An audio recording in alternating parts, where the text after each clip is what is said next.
Aloha from the north shore of Oahu at beautiful Waimea Bay. We're going to paddle out here and check it out. We're in the middle of our 5-part series, and here's a map. You can see where we came from. Haleiwa, went to Lanakea, now we're at Waimea Bay, and Pipeline is the next one, along with some other beaches like log cabins and rock pile on the way. The paddle out here is approximately 2,000 feet, which is about a third of a mile, maybe a little bit more. We're going to swing around 360 degrees to give you a good view, a good perspective of what it looks like. That's St. Paul's Catholic Church up there on the hill, and we're swinging around to the park. There's quite a bit of beach here as opposed to the previous beaches we've been at. The beaches there were only maybe 35 to 50 feet from the high water mark to where the jungle or the forest started. Here it's a couple of hundred feet. Looking south,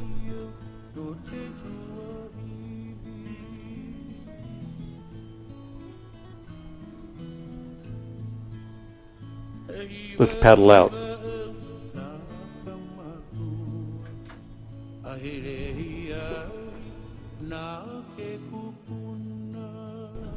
I'm going to use segments from different dates.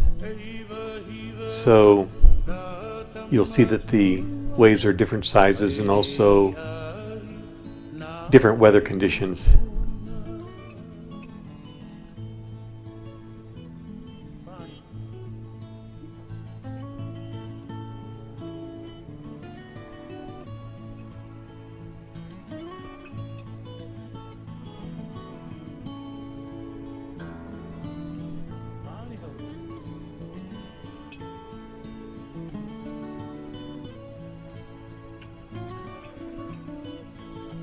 These first video segments I took 2 years ago, January 2017.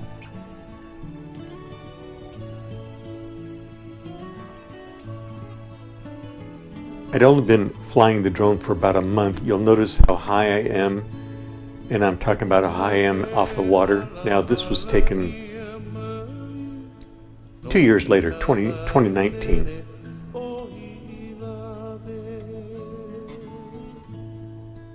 It takes a while to feel confident enough to fly so close to the waves in the water.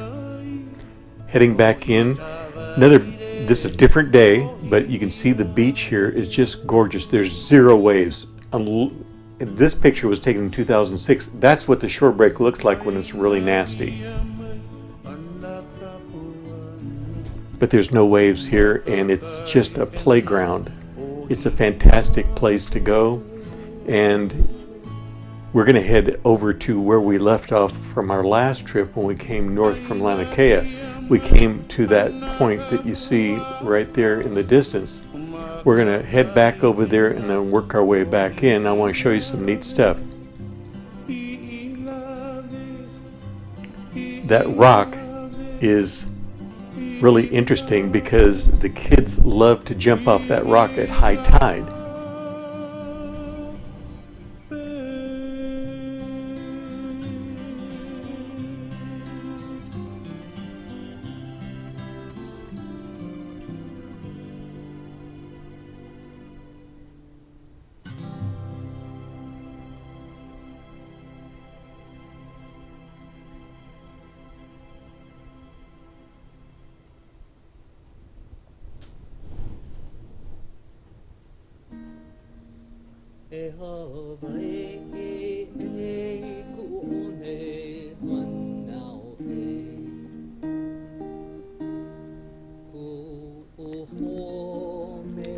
The rock that's in the water now, 100 years ago, it wasn't. So what happened? Is it global warming? The ocean's rising? No. That's not it at all. What happened was, not quite 100 years ago, the people on the south side, where the hotels were, realized that the beaches were rocky and they needed some sand, and they came up here and got the sand from Waimea Bay and took it down to where the hotels are for the tourists, which created something nice on the south side and also created a great place for the kids to come, and you'll see them jumping off or diving off this rock. Very cool.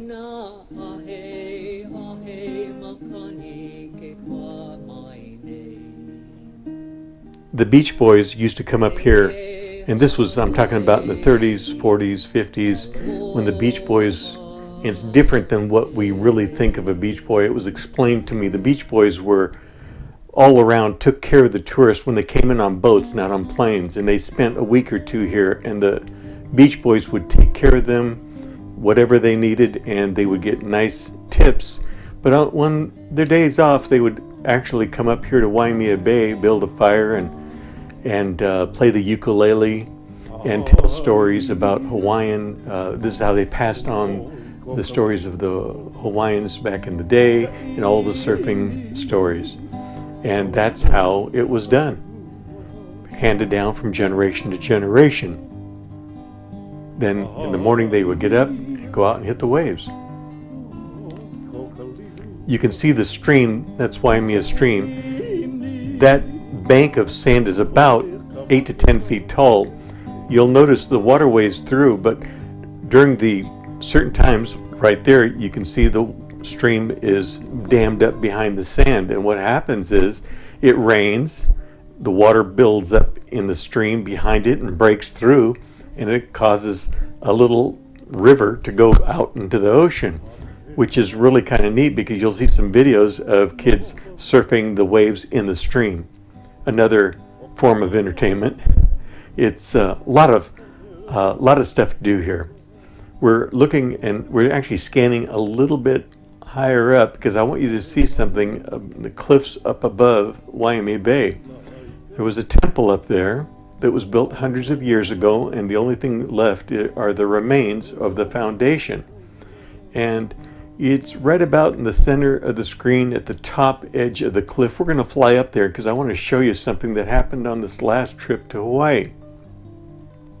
I was up there on January 12th, and I was videoing in preparation for the swell that was coming, and 4 Hawaiians showed up in a little pickup truck, and one guy was dressed in the Hawaiian garb, and all of them very nice, very friendly. And there you can see the layout of the temple. I would guess there's the official site, and I'm not going to butcher the name by trying to pronounce it.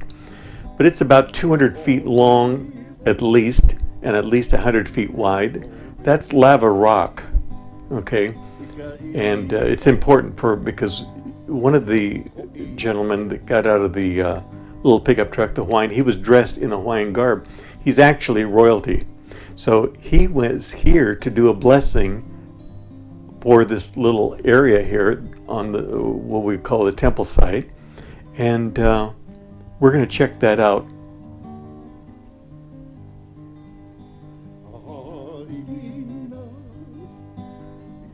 Here he is right there in the corner.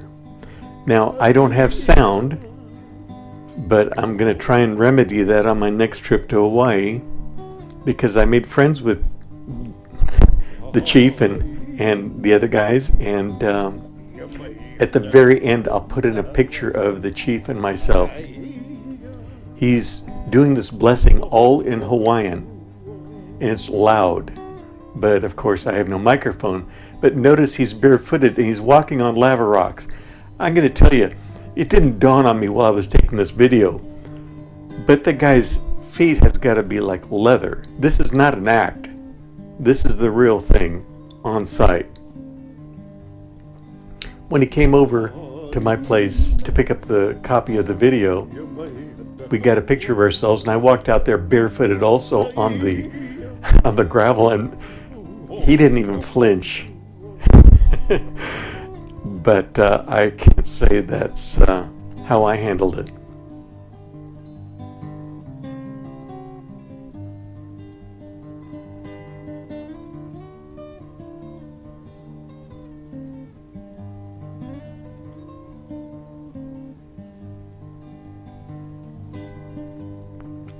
The blessing went on for about 20 minutes. I'm just giving you segments of different sections so you can get an idea.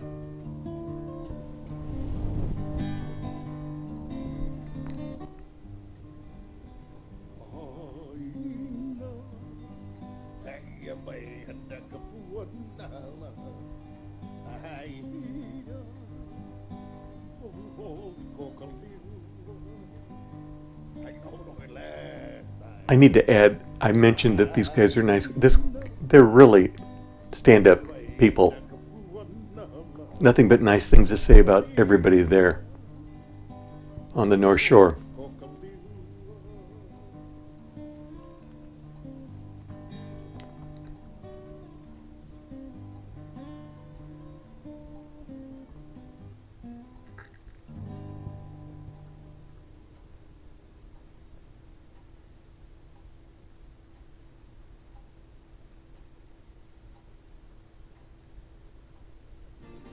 Now, we're going to head back to Waimea Bay, but I want to show you something because this is like 321 feet above the ocean, and I've never suffered from vertigo, but I hope you're sitting down.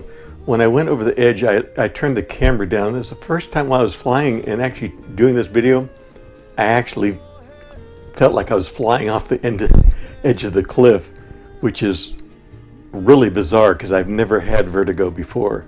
It's like straight up and down.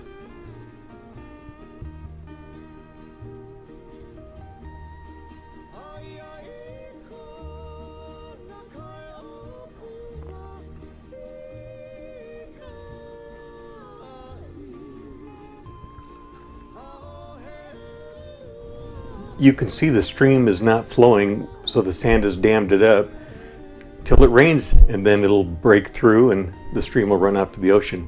There's a view of the point. Now I want you to see right around the point, the next little break there. It's not really a surf spot, but it is Three Tables Beach. It's just a couple of 100 yards up, and that's one of my favorite places also.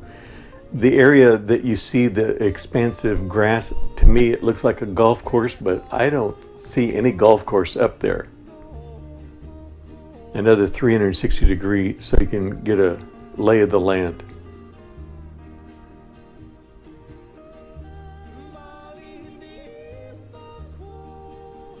You will notice as we swing around and we see Waimea Valley, and then on the other side of the mesa, you'll see all the wind. They're not really wind generators because they don't generate wind. They generate power using the wind, but they have these all along the North Shore.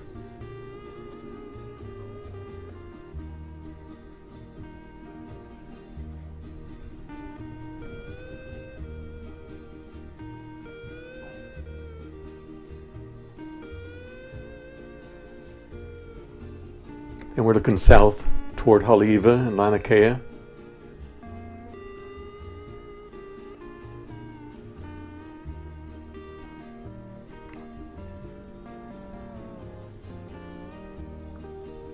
This beach, Waimea Bay, and the next one I'm going to show you, which is Three Tables Beach right here, you'll see where it is in relationship to the overall, because we're going to fly over there, but it's a small stretch of beach, but I really enjoy these beaches to just go out there and bag some rays.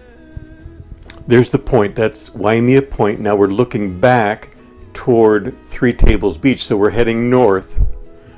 In the distance, you can see Shark Cove, and you can see that Three Tables Beach is not very long. I'd say about 200 feet, maybe 50 feet wide above the surf line, and you can see it's flat here, but there are times when the waves are breaking and it's not a surf spot. There's the beach. Room for maybe a dozen, 2 dozen cars. Very nice. The name of Three Tables Beach, how it got its name, there's 3 tables on the lawn before you walk down. This is what Three Tables Beach looks like when there's a surf warning. That would be like on January 12th and 13th when the waves were bigger. Those cliffs are The faces of the waves were about 10 feet here. The problem is there's so many rocks below the water line, it's really not a good place to surf. Now we're back checking out the waves.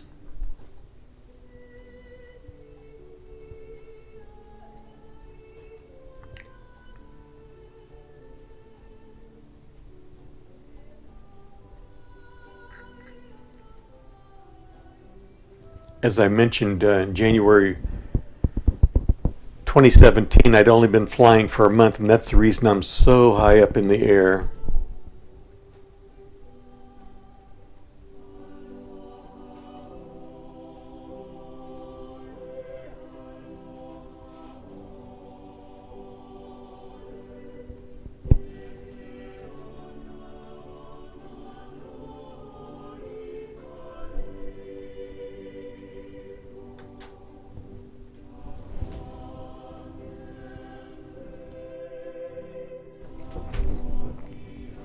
We got some guys paddling out, and the larger swell came 9 to 10 days later. It actually started to arrive on January 12th, and then I videoed a lot on the 13th that morning. So these guys are paddling out. One of the advantages of a break like this, and that is that it breaks in a specific spot, and you can paddle around where the waves are breaking and not have to push through all the whitewater. When a wall of whitewater is coming toward you, it can be anywhere, depending upon the size of the waves. If it's a huge wave, it can be 5-10 feet thick, and you have to push through that. And there's different ways to do it on whether you've got a short board or a long board. But in this case, you can see they're paddling around the break. Nice little ride.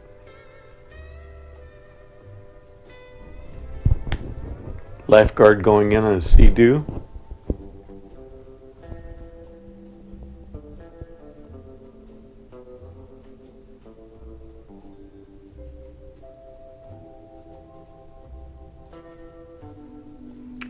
As you can see, not every wave is ridden. It's difficult because you have to choose where you're going to sit waiting for the wave. If you sit too far out, you get no waves. If you sit too far inside, you get hammered. This was a nice ride.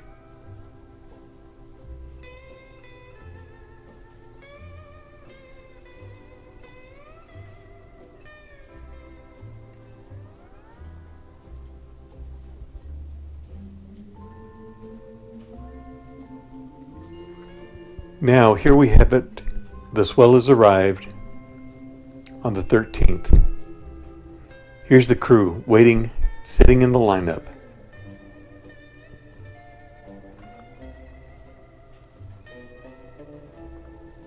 Six guys paddle.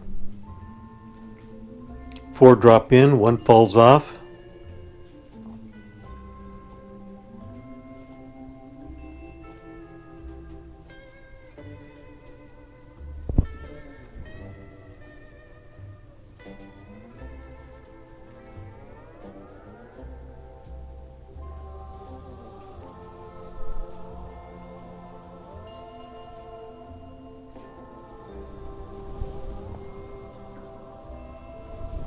I don't think they see the wave. This is a set coming. Oh, they're paddling now. There's a set coming outside, and they've been waiting, and they don't want to get caught inside. Notice how some of the people are paddling diagonally. They're heading for the shoulder of the wave. The wave breaks where it breaks first is called the peak, and then as it peels off, it goes toward the shoulder.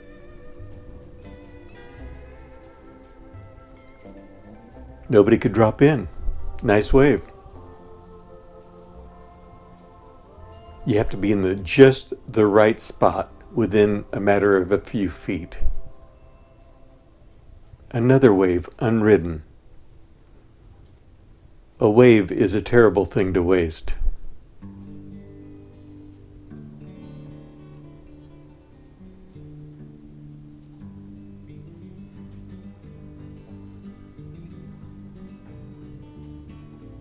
That whole set came through and nobody got a wave.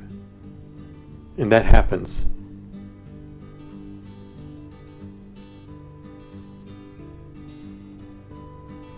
Here comes Scott on his green board. Nice guy. He got a lot of waves today. I didn't put all of them in, just put this one of his in. Outside.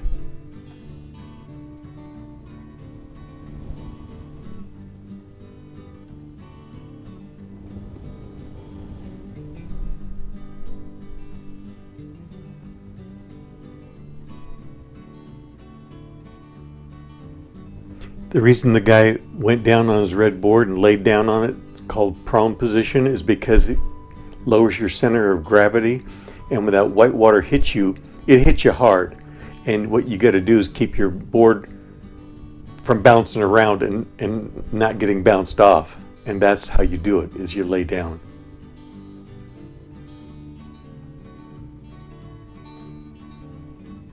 You don't see a whole lot of nose riding on these waves. Did you see that guy? The guy that was deep inside the peak, he did a full head dip. Actually, that was a body dip. We've all done that, guys, right? If you haven't, you will.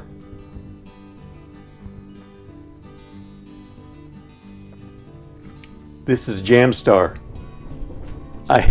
Funny thing, I ran into her a few days after this video was taken, and I gave her my card so that she could get this. She does a head dip into the soup. And I met her at 3 Tables Beach.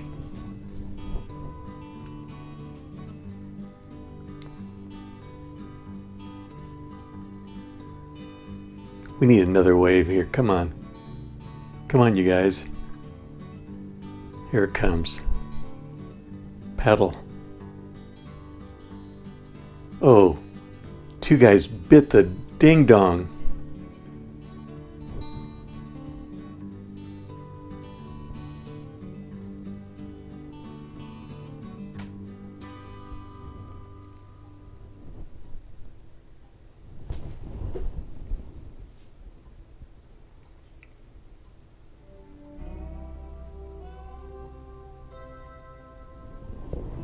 So when we hit part 4, we're going to cover those beaches and more, actually quite a bit more, because there's other things I wanted to show you.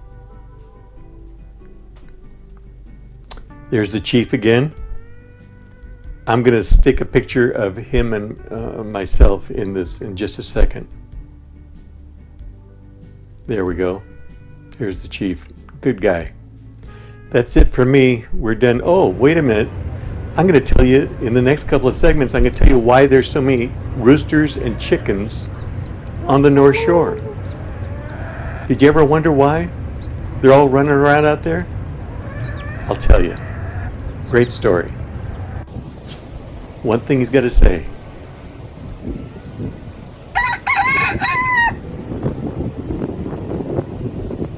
With that, I'm done. Stick a fork in me. I'll catch you on the flipper. 5x5 in the pipe. Over and dude out.